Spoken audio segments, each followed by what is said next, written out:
You have been here before, not in a past life, though that may be true as well. In this life, in this body, running the same emotional sequence, arriving at the same kind of wound, through a completely different set of circumstances that somehow produce an identical outcome. Different person, different decade, same feeling at the end. The specific content changes. The names, the situations, the surface details that make each instance look like a new problem. But underneath the content, the structure is identical. The same dynamic assembles itself. The same moment arrives where the same old pain lands in the same place in the body, and you are left again, wondering how you ended up here again. This is what a karmic cycle actually is. Not cosmic punishment, not the universe settling a debt from a previous existence, a pattern encoded in the nervous system, maintained by unconscious behavior, self-reinforcing through the way it shapes every situation it enters, that keeps producing the same experience until something changes at the level where the pattern actually lives. That level is not circumstance. Changing circumstances does not break karmic cycles. People do it constantly. New relationships, new cities, new careers, and find the cycle waiting for them at the new location, assembled from entirely new materials. The level where the cycle actually lives is awareness, and the mechanism by which awareness dissolves it is more precise, more mechanical, and more immediately available than most people realize. Part 1. What a karmic cycle actually is. Strip the metaphysics entirely, and what remains is still extraordinary. A karmic cycle is a self-perpetuating pattern of experience generated by the interaction between an unresolved internal state and the external world that state continuously shapes. Here is how it assembles itself. An early experience, usually one involving significant emotional charge that the nervous system was unable to fully process at the time, creates a template, a specific configuration of belief, feeling, and expectation organized around what happened and what it meant. This template gets stored not just in memory, but in the nervous system's operating system, in the body's automatic threat assessment, in the patterns of tension and release, in the unconscious behavioral responses that fire before conscious choice is available. From that point forward, the template operates as a filter. It selects from every environment it enters the specific elements that match its configuration. It generates behavior, subtle, often invisible, that invites and reinforces the dynamics it was built around. It interprets ambiguous signals through the lens of the original wound, and it creates, with remarkable consistency, experiences that confirm the original conclusion. The person who learned that love comes with abandonment will, without any conscious intention, create the conditions for abandonment in relationship after relationship. Not because they are broken, because the template is running, selecting for familiar dynamics, generating behavior that produces familiar outcomes, interpreting everything through the lens of what was learned in the original experience. This is the cycle, not fate, not punishment, a program running on outdated instructions in a world that has long since moved past the conditions that made those instructions necessary. Supper. Part 2. Why changing circumstances doesn't work. The most common response to a karmic cycle is circumstantial change, and it is the response that, almost without exception, leaves the cycle intact. New relationship, new job, new city, new spiritual practice, new therapist, new framework for understanding what went wrong last time. All of these changes operate at the level of the content, and the cycle does not live in the content. It lives in the structure beneath the content. The template travels with you. It is not attached to the specific people or places that last activated it. It is encoded in the nervous system, in the body's automatic responses, in the perceptual filters that determine what you notice and what you don't, in the behavioral patterns that operate below the threshold of conscious choice. So the new relationship, entered with genuine intentions and real hope, encounters the same template. The template begins its work, selecting, shaping, interpreting, and within months or years, the familiar dynamic has assembled itself from entirely new materials. The new job produces the same conflict. The new city contains the same loneliness. And the conclusion that the wounded self draws, that there is something fundamentally wrong with it, that the problem is too deep to solve, that this is simply its fate, is the final and most damaging product of the cycle. Because that conclusion becomes the newest layer of the template, making the next iteration even more self-confirming than the last. The cycle does not break through changing what is outside. It breaks through changing what is generating the outside from within. Part 3. What awareness actually does. Awareness does not break karmic cycles by understanding them intellectually.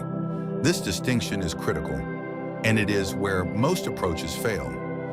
You can map a cycle with extraordinary precision. You can trace its origins, identify the original wound, articulate the template in sophisticated psychological language, understand exactly how it is operated across every relationship and situation of your life, and the cycle will continue running. Because intellectual understanding, however accurate, operates at the level of the thinking mind, and the template operates below the thinking mind, in the nervous system, in the body, in the automatic responses that fire before thought arrives. What awareness does, the specific kind of awareness that actually interrupts cycles, is something more immediate and more embodied than understanding. It is the capacity to notice the cycle activating in real time, to catch the moment, not in retrospect, not in analysis after the fact, but in the living moment, when the template begins to run, when the familiar charge starts to build, when the perceptual filter begins selecting for the familiar dynamic, when the behavioral response that has always followed this feeling is on the verge of firing automatically. In that moment, a gap becomes available between the activation of the pattern and the behavior that has always followed it, a space that did not exist before awareness arrived. Because before awareness, the stimulus and the response were running as a single seamless unit, with no pause between them, no possibility of choosing differently. That gap is everything. It is the precise location where the cycle can be interrupted. Not by forcing a different behavior. Forced change at this level creates new suppression rather than genuine dissolution, but by bringing the full quality of present awareness to what is happening in the body in that moment, to the feeling underneath the behavioral impulse, to the belief that is generating the feeling, to the original wound that the belief was organized around, seen clearly, genuinely seen, not thought about but met with full presence. The pattern loses the invisibility that allowed it to run automatically. It becomes an object of awareness rather than the subject running the show. And objects of awareness can be examined, questioned, and eventually released in a way that subjects never can. Part 4, the dissolution process. Dissolution is not a single event. It is a process, and it moves through recognizable stages. The first stage is recognition, seeing the cycle as a cycle rather than as reality. This sounds simple and is often the hardest part, because from inside the cycle, it doesn't feel like a pattern. It feels like the truth about the world and about yourself. The moment you can see it as a pattern, not your fault, not your fate, but a program running, something shifts in orientation that makes every subsequent stage possible. The second stage is location, finding the cycle in the body rather than only in the story. Every karmic pattern has a physical signature, a specific tension, a specific sensation, a specific quality of contraction that precedes the behavioral response. Learning to locate this physical signature is what makes real-time interruption possible. You cannot catch the cycle through thought fast enough. Thought is too slow. But the body registers the activation before thought arrives. The body is the early warning system. The third stage is presence, bringing full, non-resistant awareness to the physical sensation of the pattern activating, without immediately moving to the behavioral response that has always followed. This is the gap. Holding it, staying with the sensation without acting from it, is what allows the charge to move, rather than solidify back into the old pattern. And the fourth stage is choice, not forced, not performed, but genuinely available for the first time, because the automatic link between activation and response has been interrupted. A different response becomes possible, not because you decided to be different, but because the space created by awareness allowed something other than the automatic to become available. Each time the cycle is interrupted at this level, the pattern loses some of its charge. The template is updated with new information, that the feared outcome did not materialize, that a different response was possible, that the original conclusion was not the only possible conclusion. Gradually, the cycle weakens, not overnight, not through a single breakthrough. Through the accumulation of interrupted moments, each one thinning the pattern until what was once an automatic loop becomes a recognizable impulse that no longer has the power to run without permission. The karmic cycle you keep finding yourself inside is not evidence of something fundamentally broken in you. It is evidence of something unfinished, a pattern that began as intelligence, as the best available adaptation to conditions that required adaptation, and became a prison when the conditions changed and the pattern didn't. Awareness is not the only thing required to dissolve it. The work is real, it takes time, and it asks more honesty than most people are initially comfortable with. But awareness is the necessary first condition, because without it, the cycle runs in the dark, invisible, mistaken for fate. With it, the cycle becomes visible. And what is truly visible, what is met with honest, sustained, embodied presence, loses the invisibility it required to keep running automatically. You are not condemned to repeat what you have not yet seen clearly.